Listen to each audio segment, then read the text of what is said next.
viens pour terminer cette belle journée.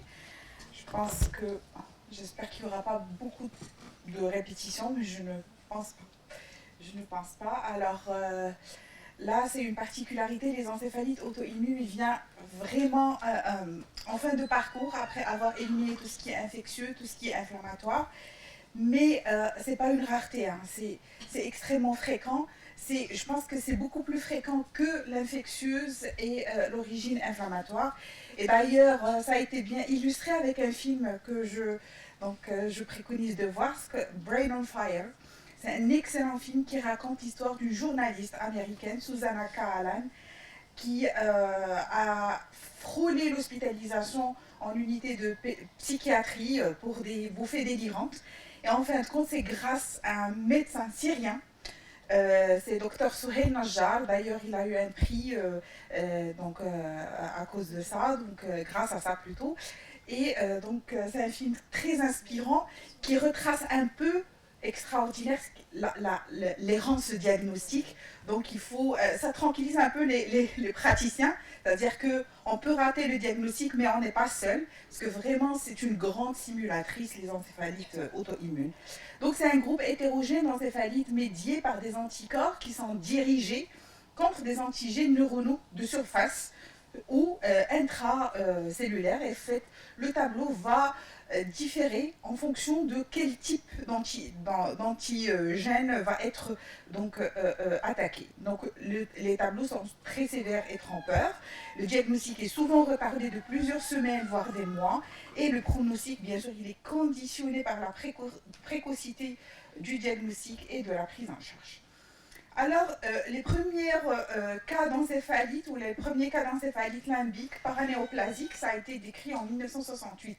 C'était des cas paranéoplasiques qui ont été associés à des cancers et c'était généralement chez l'adulte. En 2007, en fait, c'est tout récent qu'on a découvert les anticorps anti-NMDA et c'est l'encéphalite auto-immune la plus fréquente chez l'enfant, donc qui a révolutionné le diagnostic des tableaux encéphalitiques chez l'enfant. Et en 2010, on a eu une explosion des différents anticorps. Donc vous voyez un peu le nombre d'anticorps dont on dispose actuellement. Et la plupart de ces anticorps sont liés à des tumeurs un peu particulières. Donc l'incidence globale, elle change en fonction bien sûr des pays et des séries, entre 0,8 à 1,54 sur 100 000 habitants. Et l'encéphalite auto-immune a pratiquement, donc elle est sur la balance, même incidence que l'encéphalite auto-immune. Et les anticorps anti-NMDA sont désormais les plus fréquemment identifiés comme cause d'encéphalite chez l'enfant, plus que n'importe quelle cause virale unique. Et si vous vous souvenez de la présentation de Mme Chouani, les encéphalites anti-NMDA, l'IRM est souvent normal. Donc, l'incidence globale, comme on a dit, ça change en fonction des séries. L'âge médian du diagnostic, 8-12 ans. Et on a des cas qui ont été rapportés chez de tout petits nourrissons, et on va voir un de nos cas aussi. Donc il y a une prédominance féminine, et dans notre région, donc j'ai vu juste des petites séries tunisiennes et algériennes, donc ça reste sous-diagnostiqué, mais on a trouvé que la consanguinité est un facteur pronostic et probablement donc une susceptibilité génétique possible due à l'HL. Donc, comme on a dit à l'introduction, il y a deux types d'antigènes. Il y a les antigènes de surface. En fait, ça peut être soit les neurotransmetteurs, soit donc les récepteurs. Donc, ça bloque la transmission synaptique. Et potentiellement, donc, c'est des encéphalites auto-immunes qui sont réversibles sous immunothérapie. A contrario, quand on a des antigènes intracellulaires, là il y aura une destruction donc neuronale, et là, le traitement est beaucoup moins efficace. On a vu que les plus fréquents chez l'enfant, c'est les anticorps anti-NMDA, donc c'est des gènes de surface. Donc ça donne psychose, mutisme, mouvements anormaux, des crises convulsives, dysautonomie, c'est pour ça qu'ils se retrouvent fréquemment en réanimation. Les mogadopathies ou les anticorps anti-MOG, en fait, c'est les grandes simulatrices avec les EMAD. Et actuellement, toutes les EMAD, toutes les encéphalites aiguës disséminées doivent être explorées dans le sens mogadopathie. Donc, c'est un tableau d'EMAD avec une encéphalite corticale et avec des crises. Donc, les flammés, c'est plutôt l'apanage de l'adulte. Il y en a d'autres, les anti-GAD, les anti-L, les GABA, les GLI-R et les LGI-1. Alors, la démarche diagnostique, on va la voir à travers des cas cliniques. Et cette petite Sarah, qui est venue après un épisode fébrile initial, elle a fait un épisode fébrile, après elle a fait plusieurs crises épileptiques avec persistance d'un trouble de conscience au-delà de la phase post-critique habituelle. Donc ce n'était pas des crises fébriles simples. Initialement, elle était admise pour crise fébrile simple. Mais en l'examinant, faisant un bon examen, on s'est retrouvé non, c'était une petite fille qui avait un regard un peu errant, elle ne répondait pas bien donc, aux stimuli, donc elle avait une altération de l'état de conscience, il n'y avait pas de signe de détresse hémodynamique ou respiratoire, il n'y avait pas de syndrome infectieux, la CRP était négative, ionogramme normal. À la ponction lombaire, on a trouvé 50 éléments, donc il y avait une pléocytose avec une chimie qui était normale. Alors la PCR a été faite rapidement, donc revenue négative, donc l'IRM cérébral initial était normal. Le G, on a trouvé un ralentissement diffus de l'activité électrique cérébrale qui était compatible avec une encéphalopathie globale. En fait, ce n'était pas des crises convulsives simples, parce que cliniquement, ce n'était pas le cas, ce n'était pas une épilepsie réfractaire avec non-reprise de conscience parce que le G n'était pas en faveur. Donc au cours de son hospitalisation, elle a commencé à faire des automatismes bucocéphaliques et des fixités de regard et avec des moments d'amélioration. Donc elle se réveillait des fois, donc surtout l'aggravation, il était nocturne. On l'a laissé toute tranquille, mais le soir, la maman, donc elle disait que la fille s'aggravait. Et c'était cette inversion nictémérale qui était aussi importante. Donc, je ne sais pas si vous voyez. Ouais. Oui.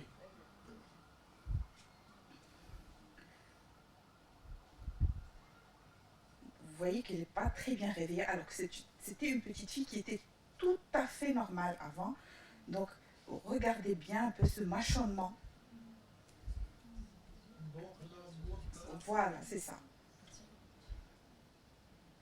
Et le soir, c'était ce mouvement de moulinement, donc avec le membre supérieur, cette fixité du regard. C'était pas vraiment des convulsions, parce que quand on l'a stimulée, elle arrêtait. C'était des mouvements anormaux et ces automatismes. Elle avait souvent, elle bâillait souvent et elle éternuait aussi. Donc ça, c'est des éléments de mauvais pronostic d'emblée, quand on a des signes dysautonomiques. Donc ça, on va voir comment elle va évaluer après. Donc Mohamed, qui était initialement adressé d'un CHP où pour un tableau encéphalitique, il avait déjà reçu de la cyclovir, mais il n'y avait pas d'amélioration. Devant des crises convulsives, ils l'ont mis sur phénobarbital, mais il y avait une aggravation. Donc on l'a pris au service. Donc cliniquement, il y avait cette fixité du regard, agitation, désorientation, insomnie. Donc les pertes des repères nictémérales est très important, perte de mémoire, hallucination visuelle, perte de la vision et ces troubles de conscience un peu fluctuants, arrivaient des fois jusqu'à des épisodes de coma. Il a fait plusieurs allers-retours en réanimation. Le LCR est aussi petite pléocytose avec une PCR herpès négative.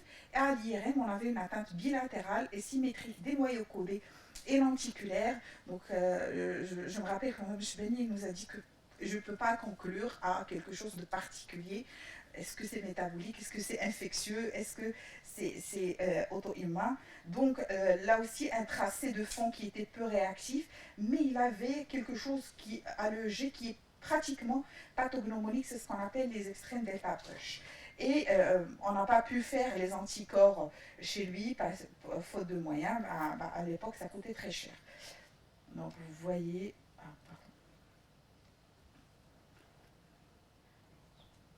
voilà, donc la même chose, c'est ce regard un peu errant.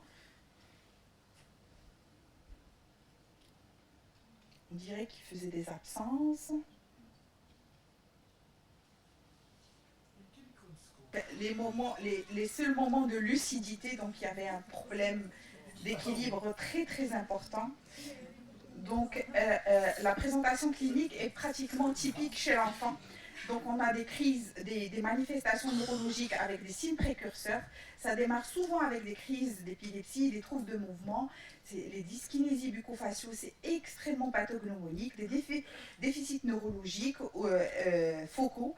Et ces signes sont pratiquement présents chez 60% des cas chez les tout-petits. Par contre, à contrario, les adultes, c'est plus psychiatrique. Et il y en a beaucoup qui sont diagnostiqués comme psychotiques ou repêchés de chez les psychiatres. Donc, bien sûr, la progression, elle dépend de l'âge. Quand on a 90% au moins de 3 symptômes majeurs au cours des premiers mois, donc il ne faut pas rater le diagnostic. Alors, les critères diagnostiques, c'est des critères principalement cliniques. Ça a été établi par Gross en 2013. Tout d'abord, c'est l'installation rapide, moins de 3 mois. Alors, les critères cliniques, 4 sur 6 sont requis. Tout d'abord, les troubles psychiatriques, les troubles phasiques ou mutisme, les crises d'épilepsie, les mouvements anormaux ou catatonie, atteinte de la vigilance et dysautonomie ou hypoventilation. La paraclinique, c'est un peu pour renforcer le diagnostic. C'est des anomalies typiques à l'EEG ou un LCR inflammatoire. Donc, tout ça, on reste dans la encéphalie probable, auto-immune probable. Mais le seul diagnostic de certitude, c'est trouver les immunoglobulines, c'est de trouver les IgG typiques. Alors, le diagnostic d'exclusion, bien sûr, c'est tout ce qui est psychiatrique, les bouffées délirantes aiguës. Et d'ailleurs, avec les psychiatres, ils savent, ils sont un peu sensibilisés. Toute atteinte psychiatrique d'installation aiguë, on leur fait le bilan avant de dire que ce n'est pas organique et de le renvoyer. Donc, il faut faire attention à l'émergence rapide de signes organiques, des crises, des dysautonomiques, des dyskinésies. Donc, attention aussi aux patients qui sont suivis en pédopsychiatrie avec une pharmacorésistance aux neuroleptiques. Donc, il faut les bilanter parce que c'est des encéphalites qui s'aggravent sous neuroleptiques. Donc les encéphalites herpétiques, bien sûr, donc on les a vus en long et en large. Et bien sûr les encéphalites toxiques ou métaboliques, ça aussi il faut les éliminer avant donc, de parler d'encéphalite auto-immune. Donc en cas de doute psychiatrique atypique, une ponction lombaire et une IRM doivent être faits d'emblée. Donc c'est ce qu'on a vu, donc les critères majeurs et mineurs. Alors, tout à l'heure, on a vu Mohamed qui a posé la question. Pour la prise en charge, en fait, la prise en charge, elle va dépendre aussi du tableau clinique initial. Alors, quand on a plusieurs critères majeurs d'emblée, il faut donc rapidement aller traiter. Donc, quand on a 1 ou 3 critères majeurs ou 2 mineurs, quand on a tous les critères, donc c'est High Clinical Suspicion, donc il faut rapidement faire l'IRM, le G et donc l'APL et démarrer le plus tôt possible les stéroïdes et les immunoglobulines. Quand on a 2 à 3 critères majeurs ou un majeur et 2 mineurs, là, il faut donc attendre les résultats de l'IRM et les résultats de l'EEG. Là, il ne faut pas attendre. Là, il faut attendre. Et là, on peut reconsidérer, quand on a moins de 1 ou 2, 3 critères majeurs et moins de 2 mineurs, il faut reconsidérer le diagnostic et ne rien faire. Il faut peut-être refaire l'examen clinique et attendre, être sûr que le bilan soit négatif avant de démarrer quelques soit cette donc, prise en charge. Et bien sûr, le diagnostic paraclinique, on a parlé de l'IRM cérébral, on a parlé de l'indication de la ponction lombaire et surtout le G, donc le G qui est particulier, donc en fonction de l'évolution. Donc au tout début, on a cette activité qui est rapide, donc c'est l'inflammation. À partir de J14, c'est vraiment le signe pathognomonique, c'est ces delta brush, c'est ces extrêmes delta brush, et après, donc, ces rythmes delta, donc activity, quand on parle de rythme delta, c'est une vraie souffrance cérébrale, donc c'est une lésion cérébrale au-dessous, donc c'est les encéphalites qui sont un peu évoluées. Pour le LCR, donc qu'est-ce qu'il faut chercher? Bien sûr la pléocytose, la protéinorachie, la bande oligoclonale, pour nous, elle est obligatoire à chaque fois qu'on pense à une encéphalite auto-immune, surtout dans l'hémogadopathies, parce que le principal diagnostic différentiel, c'est la sclérose en plaques. Donc il faut tout faire au début. Donc l'algorithme décisionnel, comme on a vu, présentation du patient, quand on a une forte suspicion, donc 2 à 3 critères majeurs, il faut faire rapidement le bilan complet, IRM, EEG, LCR, et initier immédiatement le traitement empirique, corticothérapie, immunoglobuline ou donc échange plasmatique. Quand on a une suspicion modérée, donc bilan non invasif, on commence par l'IRM et par les anticorps au niveau sérique. S'il y a de la neuroinflammation, on fait de la ponction lombaire et envisager un traitement empirique après les résultats de l'IRM et de l'APL. Par contre, si on a une suspicion faible, on commence par tout ce qui est non invasif, c'est-à-dire l'IRM. Si l'IRM est normal, on observe le patient, donc on ne va pas aller jusqu'à traitement. On ne traite que si on a un élément de confirmation paraclinique.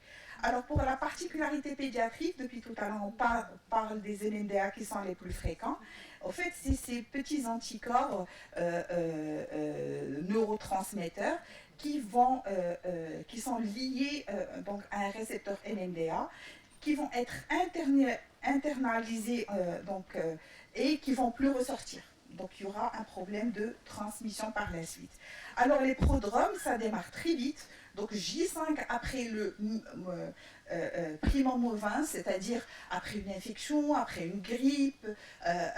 Donc ça commence, les premiers symptômes, c'est vers J5 à J10 avec des symptômes d'allure virale, céphalée, troubles digestifs.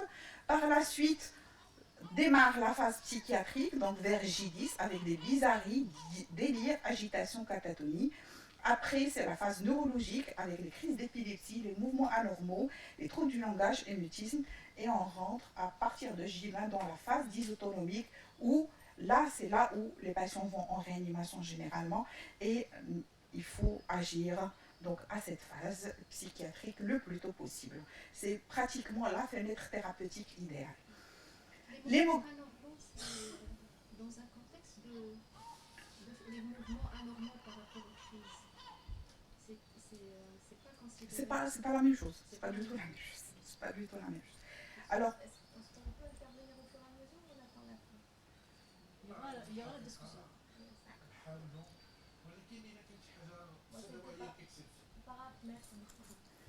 Par rapport aux autres anticorps, tout à l'heure tu as parlé d'anticorps sériques. Vous ne faites pas les anticorps dans le LCR? Ça n'a pas plus d'apport par rapport aux anticorps sériques. Ça ne se fait que dans un cadre d'études. Mais c'est les séries qui sont les plus spécifiques.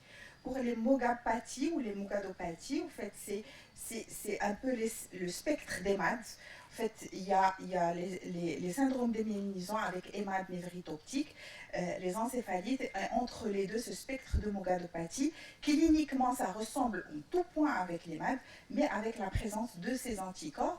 Et une mogadopathie peut récidiver, à contrario, EMAD, c'est monophasique. Donc, ça rentre dans le cadre de toutes ces encéphalites ou démyélinisantes qui regroupent les neuromyélites optiques, qui regroupent la sclérose en plaques, donc voilà, les myélites transverses, les névrites optiques isolées, les EMAD, les clinically isolated syndrome, c'est quand on trouve une lésion démyélinisante on a fait une IRM pour quelque chose. Et on trouve cette entité, une lésion démyélisante, comme ça, de découverte fortuite, ce qu'il faut traiter, ce qu'il faut aller faire des PL, ce qu'il faut aller à faire des choses donc, asymptomatiques. On fait par exemple une IRM, je ne sais pas, pour... c'est même pas pour un truc, voilà, pour céphalée. C'est le cas le plus fréquent, c'est les céphalées. On trouve une petite lésion démyélisante, Madame Chbeni, dis-moi qu'est-ce que c'est non spécifique. Lésion démyélisante non spécifique parce que le tableau clinique n'explique pas cette lésion. Alors, ça peut être le début de quelque chose, comme ça peut être un phénomène qui va, transitoire, qui va passer. Est-ce qu'il faut aller... Toute la discussion actuellement, il n'y a pas de recommandation actuelle, mais il y a une grande discussion sur ces phénomènes isolés. Donc, pour les MAD, donc vous avez vu avec Madame MSV, je suppose, je n'étais pas là, donc les antécédents d'infection ou de vaccination, les signes neurologiques multifocaux, l'absence d'infection neuroméningée et l'hypercellularité au LCR et toutes les EMAD. Donc, tous les épisodes d'EMAD, à 50% sont des hémocardopathies, ce sont des encéphalites auto-immunes. Voilà. Moi, je l'ai fait automatiquement, même si j'ai des EMAD, je l'ai fait.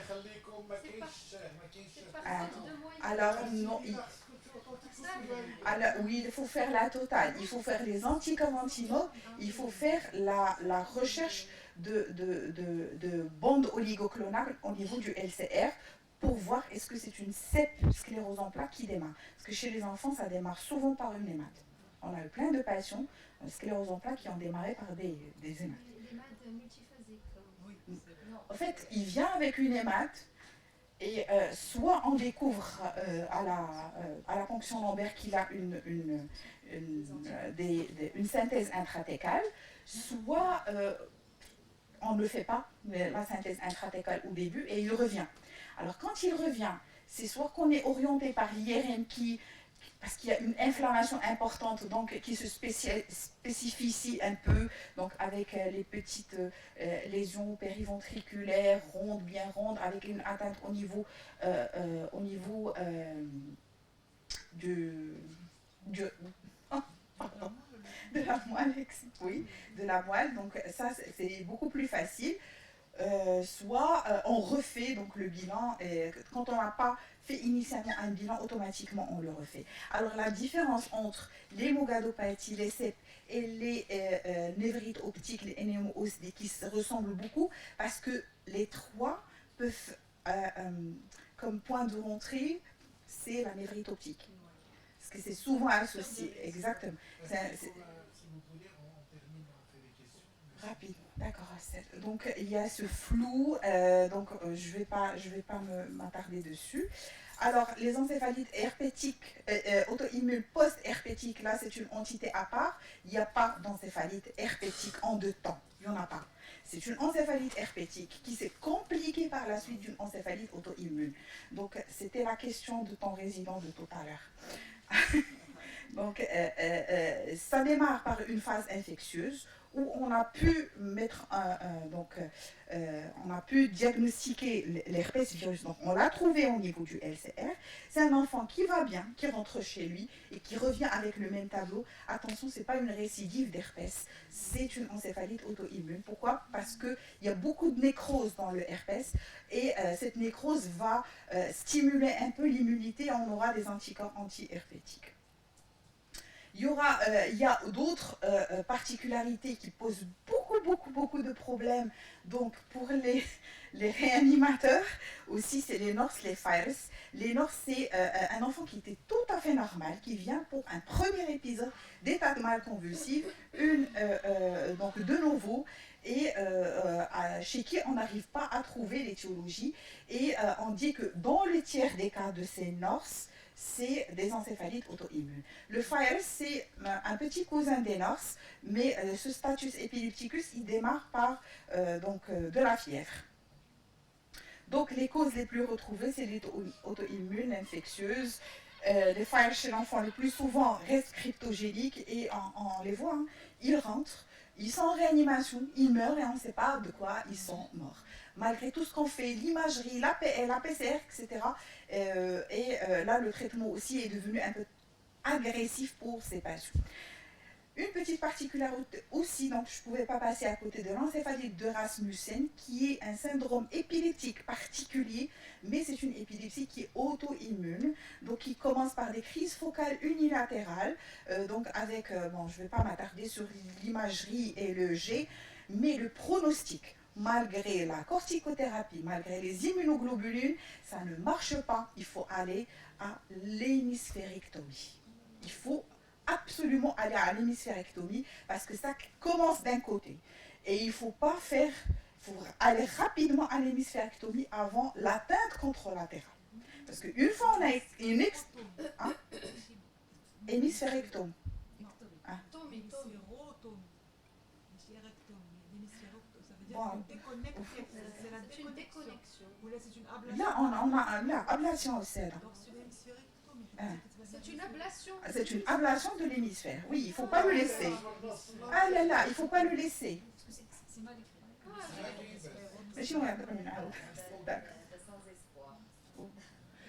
J'en ai un CD qui vont très bien parce que les patients préfèrent avoir une hémiplégie que c'est des convulsions continuelles. Chez deux patients qui ont ils sont très contents. Ils sont très très contents. Parce que, oui. C'est impossible de vivre avec des convulsions en continu. Impossible. Donc, exactement. Donc, on a aussi une autre, je pense que c'est sans anticorps identifiable pour l'instant. On va les découvrir par la suite. Donc, ils répondent aux critères de diagnostic d'encéphalite auto-immune séronégatif. Il n'y a pas d'anticorps, mais là, il faut traiter comme tel et il est considéré comme tel. Alors, pour la prise en charge, bien sûr, comme je vous ai dit tout à l'heure, on a une marge vraiment donc, où on doit traiter ces patients, sinon c'est le déclin et ça sera trop tard. Il ne faut pas attendre les résultats des auto-anticorps, il faut les envoyer et commencer le traitement. Un traitement précoce arrête la mort neuronale et modifie radicalement le pronostic fonctionné de ces patients. Alors l'escalade thérapeutique pour le NMDA, ce n'est pas pour l'hémogadopathie, parce que l'hémogadopathie généralement ils sont très sensibles aux corticoïdes.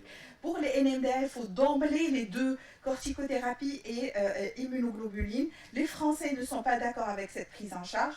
Eux, ils préfèrent les échanges plasmatiques. C'était aussi la question de ton résident. Oui. Donc en deuxième ligne, c'est le deuxième ligne. Rituximab, c'est vraiment deuxième ligne. Et il ne faut pas attendre longtemps, il faut rapidement, donc après la première semaine, si ça ne marche pas, aller au rituximab ou cyclophosphamide. Et la troisième ligne, c'est donc d'autres biothérapies, le bortezomib, le tocilizumab, le méthotrexate par voie intrathecale. Alors la phase de réanimation, tu as tout dit tout à l'heure, donc le risque d'arrêt cardio-respiratoire brutal, l'intubation est requise pour tous ces patients, la gestion de l'épilepsie, donc il faut préférer les antiépileptiques intraveineux à action rapide, notamment le lévitaracétam et la lacosamide, et ne pas confondre donc ce ralentissement à l'EEG avec une vraie crise. Et la règle d'or, c'est utiliser les benzodiazépines et éviter strictement les neuroleptiques. Et des fois, on est tenté de les démarrer, mais ça aggrave donc Sarah, après la prise en charge, donc qui va très très bien actuellement, donc, et Mohamed aussi.